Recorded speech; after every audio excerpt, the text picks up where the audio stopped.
చెవులు గ్రహించే మనసు. హల్లెలూయా.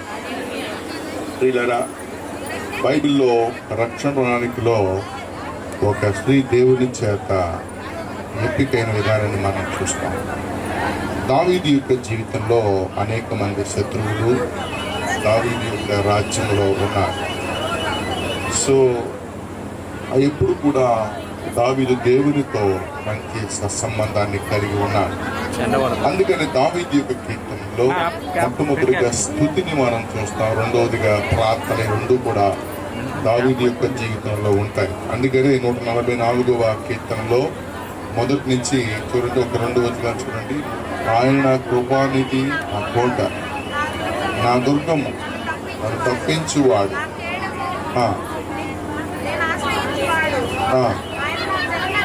అవును, చాలు. బైబిల్లో మనం చూస్తే దావీదు కీర్తనలో కూడా, మన ప్రతి కీర్తనలో కూడా దావీదు రాసిన కీర్తనలో ఒకటి స్తుతి, 2 ప్రార్థన ఉంటాయి. కాబట్టి ప్రతి వారి జీవితంలో కూడా ఏమవసరం అంటే స్తుతి, ప్రార్థన 2 అవసరం. ఎప్పుడైతే మనము యేసు ప్రభుకి మనం ప్రార్థన చేస్తామో దేవుడు ఆ ప్రార్థన ద్వారా మన కుటుంబాన్ని దీవిస్తారు, ఆయన ఆశీర్వదిస్తారు. యేసు ప్రభు ప్రేమ కలిగిన దేవుడు ఆయన. ఎవరైతే యేసు ప్రభుకి ప్రార్థన చేస్తారో, మనం ఏదైతే ఆశపడతామో, మన జీవితాలు ఏదైతే కోరుకుంటామో వాటిని అనుగ్రహించేవాడు. ఒక కుటుంబం దీవించబడాలి అంటే దానికి మరి ముఖ్యమైనటువంటి మూలము ఏదయ్యా అంటే ప్రార్థన. కాబట్టి ఒకటి ప్రార్థన, 2 స్తుతి ప్రతి కుటుంబంలో కూడా ఉండాలి. అప్పుడు ఆ కుటుంబం దీవించబడుతుంది. అలాగనే ఆ బిడ్డలు దీవించబడతారు, ఆశీర్వాదకరంగా ఉంటారు, మంచి భవిష్యత్తు ఉంటుంది. సహజంగా మనం ఏమనుకుంటామంటే మరి ఎడ్యుకేషన్ ఇస్తున్నాం కదా అనుకుంటాం, మంచి ఆహారం ఇస్తున్నాం అనుకుంటాం. ఈ 2 శరీర సంబంధంగా అవసరమే, కానీ ఒక కుటుంబానికి ఒక బిడ్డలకు ఏది అవసరం అంటే ప్రార్థన, స్తుతి 2 అవసరం. సో ప్రార్థన అంటే ఏం లేదు, ఒక తండ్రితో మనము మాట్లాడినట్టే ప్రార్థన. అలాగే యేసయ్యకి మనం ప్రార్థన చేసినప్పుడు మన కుటుంబాలు దీవించబడతాయి, ఆశీర్వదించబడతాయి, మన బిడ్డలు దీవించబడతారు, ఆశీర్వదించబడతారు. అది దావీదు రాజ్యాన్ని కట్టుకున్న తర్వాత అతని రాజ్యములో వ్యక్తులు ఎలా ఉండాలి అనే విషయాన్ని కోరుకొని మాటలు రాశాడు. 12వ వచనాన్ని, కుమారులు తమ యవన కాలమందు ఎదిగిన మొక్కల వలె ఉన్నారు, మా కుమార్తెలు నగరునకై చెక్కిన మూల కంబముల వలె ఉన్నారు అని రాస్తారు. అంటే నా రాజ్యంలో ఎలాగుండాలి పిల్లలు అంటే, మగ పిల్లలు ఎలాగుండాలి, ఆడపిల్లలు ఎలాగుండాలి అనేది మనము చూస్తాం. కాబట్టి మరి కుమార్తెల గురించి రాస్తూ అన్నాడు కదా, నగరునకే చెక్కబడిన మూల కంబముల వలె ఉన్నారు, అంటే స్ట్రాంగ్ పిల్లర్స్. చూడండి, ఒక బిల్డింగ్కి ఏది అవసరం అంటే పిల్లలు చాలా అవసరం. ఎప్పుడైతే మనం ఆ పిల్లర్ని, ఫౌండేషన్ కరెక్ట్గా వేస్తాం, దానిపై కట్టబడిన ఇల్లు, ఆ గృహము చాలా స్టాండర్డ్గా ఎలాగుంటుందో అలాగనే మా కుమార్తెలు నగరునకే చెక్కిన మూల కంబముల వలె ఉన్నారు అని రాస్తారు. ఇప్పుడు అదే 144వ కీర్తన 15వ వచనాన్ని ఒకసారి మనం చదువు. ఎలాంటి స్థితి గలవారు ధన్యులంట? ఇట్టి స్థితి గలవారు ధన్యులు అని రాశాడు. అంటే 12వ వచనంలో మా కుమారుడు తమ యవన కాలమందు ఎదిగిన మొక్కల వలె ఉన్నారు అని రాస్తారు. అంటే దాని అర్థం ఏంటంటే, ఈ రోజున యవన కాలంలోకి పిల్లలు వచ్చినా వారి వయసుకు తగినటువంటి ఎదుగుదల మానసికంగా వారి జీవితాల్లో ఉండడం. ఇంకా చాలా మంది ఇంకా చిన్న పిల్లల మాదిరిగానే ఉంటారు. సో ఇక్కడ రాస్తున్న మాట ఏంటంటే, మా కుమారులు ఎలా ఉన్నారంటే ఎదిగిన మొక్కల వలె, తమ యవన కాలం ముందు ఎదిగిన మొక్కల వలె ఉన్నారు, మా కుమార్తెలు నగరునకే చెక్కిన మూల కొంబముల వలె ఉన్నారు అని రాస్తూ 15వ వచనంలో ఇట్టి స్థితి గలవారు ధన్యులు, యెహోవా తమకు దేవుడుగా గల జనులు ధన్యులు అని రాస్తారు. ఎవరు ధన్యులు అంటే, ఈ రోజులో మనం అనుకుంటాం బాగా ఆస్తి కలిగిన వారు ధన్యులు, అబ్బా చాలా ఎకరాలు ఉండే వాళ్ళకి చాలా ఆస్తి స్థితిగతులు ఉన్నాయి, బంగారం ఉండే వారికి కాబట్టి ధన్యులు అనుకుంటాం.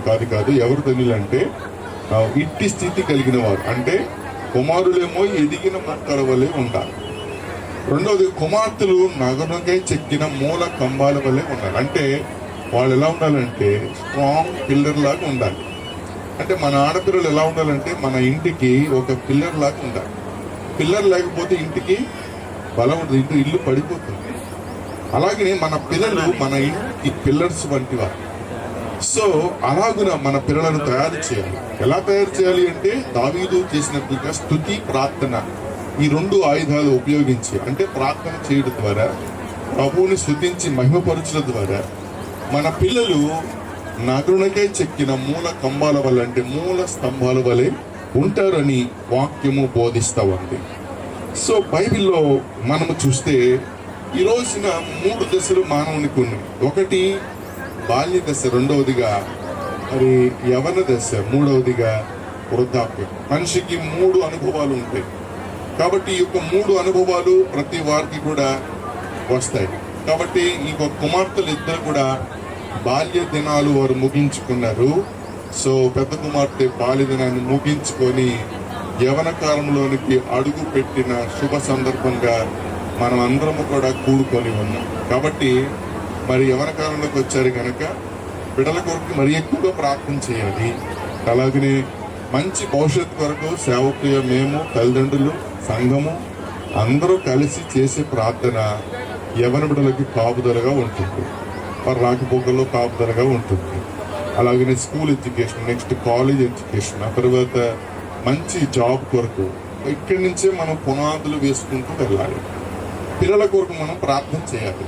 ప్రార్థన చేస్తేనే ఆ ప్రార్థన ద్వారా దేవుడు మంచి ఎడ్యుకేషన్ ఇస్తాడు. సో వారి యొక్క జీవితాల్లో ఆటంకాలు, అవరోధాలు అన్నీ కూడా వారు దాటుకొని ఎలా వెళ్ళగలరంటే సంఘము, సేవకులు, తల్లిదండ్రులు అందరూ కలిసి చేసే ప్రార్థన ఏదైతే ఉందో, ఈ యొక్క బిడ్డలు ఈ యొక్క లోక సంబంధంగా వచ్చే ప్రతి ఆటంకాల, అభ్యంతరాలు అన్నీ కూడా దాటుకొని మరి స్కూల్ ఎడ్యుకేషన్, తర్వాత మరి కాలేజ్ ఎడ్యుకేషన్, తర్వాత హైయర్ ఎడ్యుకేషన్, అలాగున వారు జాబ్ వరకు వారు అట్లాగా వెళ్ళిపోవడానికి ఏ ఆటంకము లేకుండా ఈ లోకములో ఉండాలి అంటే ఏం చేయాలంటే దావీదు వలె ప్రార్థన చేయాలి. ప్రార్థన ఒక్కటే ఆయుధం, తప్పితే వేరే ఆయుధం ఏది లేదు. కాబట్టి మన బిడ్డల కొరకు మనం ప్రార్థన చేస్తే మన బిడ్డలు దీవించబడతారు, ఆశీర్వదించబడతారు. కాబట్టి నా రిక్వెస్ట్ ఏంటంటే మరి మీరు ప్రార్థన చేసేవారిగా ఉండాలి, బిడ్డల కొరకు ప్రార్థన చేసేవారిగా ఉండాలి. సో అందరూ జీవిస్తున్నట్లుగా మన బిడ్డలు జీవించకూడదు. చక్కగా ఒక క్రమమైన పద్ధతిలో, అలాగనే మంచి ఎడ్యుకేషన్ కలిగి, మంచి జాబ్ కలిగి, వారు ఉన్నతమైన భవిష్యత్తులో కలిగి వారు జీవించాలని ఒక దైవజనుని 2 మనసుతో దీవిస్తూ నా మాటలు ముగిస్తూ ఉన్నాను. ప్రార్థన చేద్దాం. తండ్రి, నీ పాదాలకి స్తోత్రం. ఇంతవరకు కొన్ని మాటల ద్వారా నైనా తండ్రి మీరు మాట్లాడి ఉన్న విన్న వాక్యం ప్రతి ఉదయంలో ఫలింపు చేయవలసిందిగా మనవి చేస్తూ ఉన్నాను. ఈ కుమార్తెలు నైనా తండ్రి మూల స్తంభము వలె ఇంటికి ఉండాలి ప్రభువా, తన తల్లిదండ్రులకు ఉండాలి ప్రభువా, మంచి పేరు తెచ్చే బిడ్డలుగా ఉండాలి ప్రభువా. ఈ సమయంలో ఈ కార్యక్రమాన్ని మహిమకరంగా జరిగించండి. బాల్యదినాన్ని ముగించుకొని పెద్ద కుమార్తె యవనకాలను అడుగు పెట్టి ఉండగా ఆయన తండ్రి యవనుడు దేని చేత మన నడతను శుద్ధిపరచుకుంటే నీ వాక్యమును బట్టి దాన్ని జాగ్రత్తగా చూచుకొండ చేతనే కదా అని నీ వాక్యము సెలవిస్తుంది కనుక నైనా తండ్రి ఆ యొక్క కుమార్తె యొక్క జీవితాంతం నైనా తండ్రి నిన్ను కలిగి ప్రార్థన పూర్వకంగా నీ యొక్క సన్నిధిలో పెంచబడుతూ ఒక మంచి భవిష్యత్తును కుమార్తె అయ్యా సొంతం చేసుకునే కృప దయచేయండి ప్రభువా. రాజా, వారి తల్లిదండ్రుల వలె ఈ విడలు ఉండకూడదు ప్రభువా. తల్లిదండ్రులు చాలా కష్టజీవులైన ప్రభువా, అలాగ కష్టజీవుల్లో ఉండకూడదు. మంచి ఎడ్యుకేషన్ కలిగితండి, ఒక ఉన్నతమైన ఉద్యోగంలో బిడలు స్థిరపడే కృప కలుగును గాని దైవ జను 2 మనసుతో దీవిస్తూ ప్రార్థిస్తూ కుటుంబాన్ని ఆశీర్వదిస్తూ యేసు పరిశుద్ధ నామములో వచ్చున్నాను తండ్రి, ఆమేన్. హల్లెలూయా.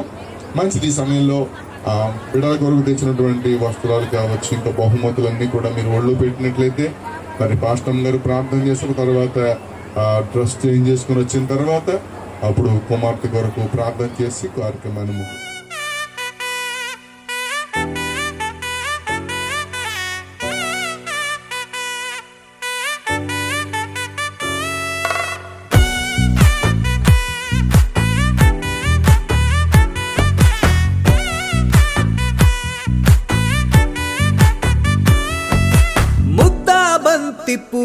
ఇలా బయట వేసెనా, ముద్దు ముద్దు చూపులతో గుండె కోసెనా. నెటికి నేడు మారిన ఈడు చేసే నేరమే, నిద్ర లేదు ఆకలి లేదు అన్ని దూరమే. చక్కదనాల చుక్కకి వాళ్ళ దిష్టి తీసి హారతీయనా.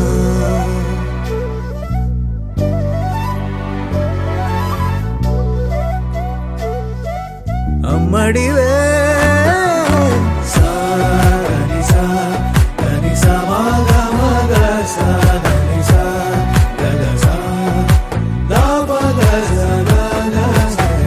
కలలను దాచే నా కన్ను నీవే, నిజమైపోవే నావన్నీ నీవే. పగలే మెరిసే మినుగురువే, నగలే వెలిసే వెలుగునువే. ఇలాపై నడిచే మెరుపునువే, ఇకపై వరమై దొరుకునువే. నీడ కూడా చీకట్లో నిన్నొదిలి పోతుందే, నేనెప్పుడు నీ వెంటే ఉంటా. ముద్దా బంతి పువ్వు ఇలా బయట వేసెనా, ముద్దు ముద్దు చూపులతో గుండె కోసెనా.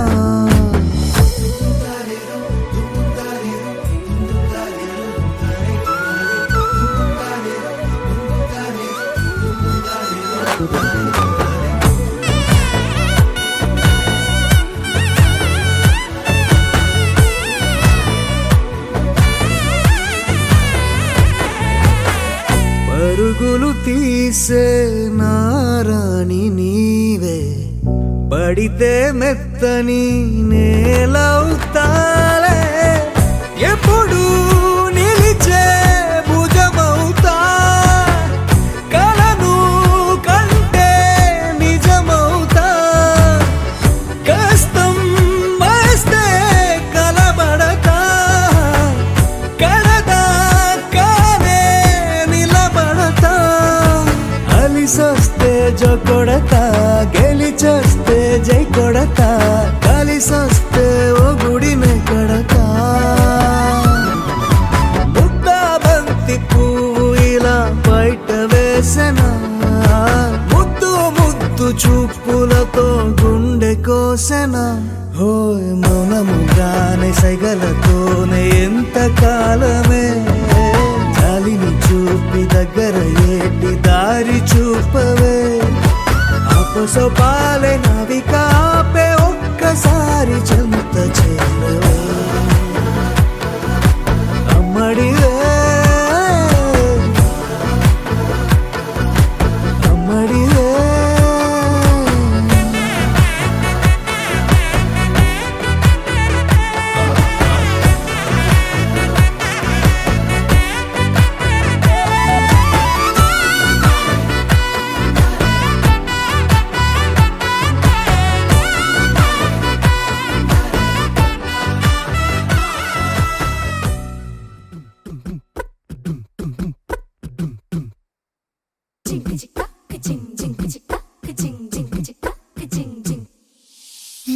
కాశీ గడిసు పిల్ల, శివకాశి సరుకి పిల్ల, ఎవరిది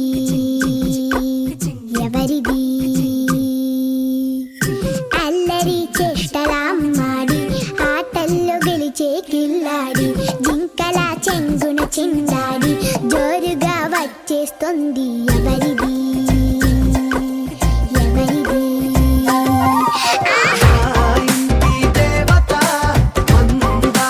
పూలత ఊరంతా నీ జత, రెండు జల్ల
కడపల్లో కిరణాలు లీలెమ్మన్న కదలక కలికి ఈ కొనుకేలా తెల్లవార వచ్చినమ్మ గోపికమ్మ చాలునులే మాని నిదరా గోపికమ్మ నిను విడని మా మంచు తెరా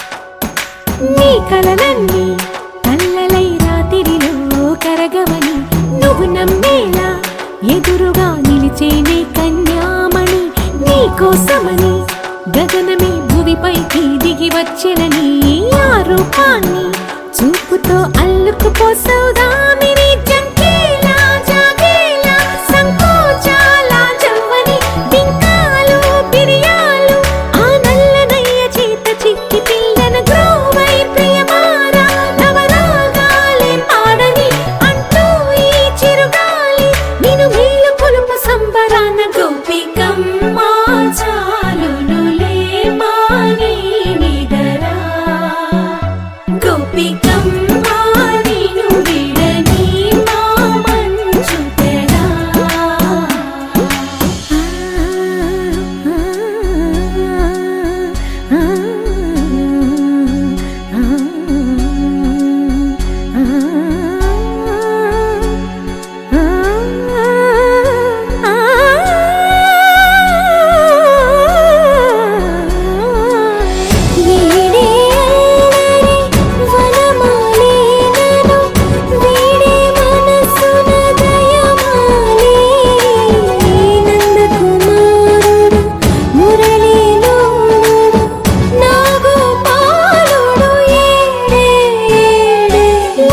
కృష్ణ కొలనిలో కమలములా కన్నెమది తనలో తృష్ణ తేనెలా విందిస్తానంటున్నది అల్లరి కన్నా దోచుకో కమ్మని ఆశల వెన్నెయిది అందరికన్నా ముందుగా తన వైపే రమ్మన్నది విన్నావా చిన్నారి ఏమందో ప్రతి గోపిక చూస్తూనే చేజారి ఈ మంచి వేళ మించని కతరపడవమ్మ సుకుమారి ఏ మాత్రం ఏ మారక వదిలావో వయ్యారి బృందావిహారి దొరకడమ్మ గోపికమ్మ చాలునులే మాని నిదరా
మనకి తెలిసిన భాష మమతలు పంచే ఊరు ఏమిటి దానికి పేరు పల్లెటూరేగా ఇంకెవరు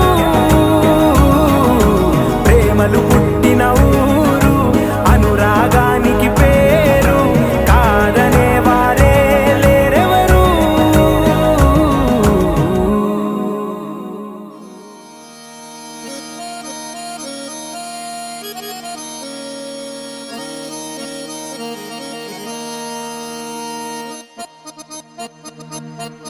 ఏ రాములగా బుగ్గలవాడ బురుజుగోడ నిబ్బరాల కండలవాడ రాజాపేటాల కులకాడ కలుసుకుంట కాజుల పేరు పట్టకరారా అల్లా బక్షు అత్తరు తెచ్చా కొత్తపేటకు కారైగా కట్టుకొచ్చా రంగా వెళ్ళే రైలు బండి రయ్య మంది పెట్టే బేడ పట్టుకొచ్చా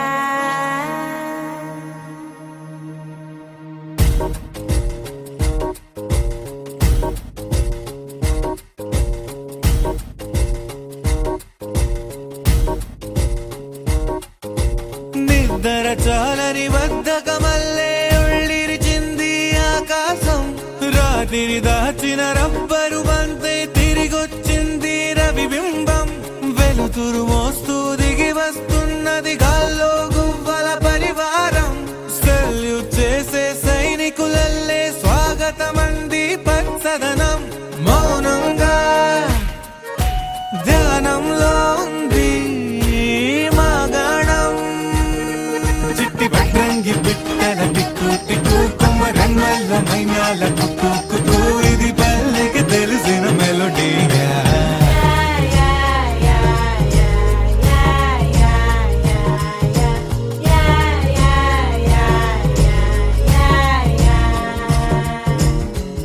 ముగ్గులు ముంగిళ్ళు ప్రేమలు నట్టిళ్ళు చూడగా చాలే రెండే కళ్ళు పువ్వులు పుప్పొళ్ళు పంటలు నూర్పిళ్ళు పండగలు తిరనాళ్ళు ఈ పచ్చిగారి జోలలు నచ్చనోళ్ళు లేరట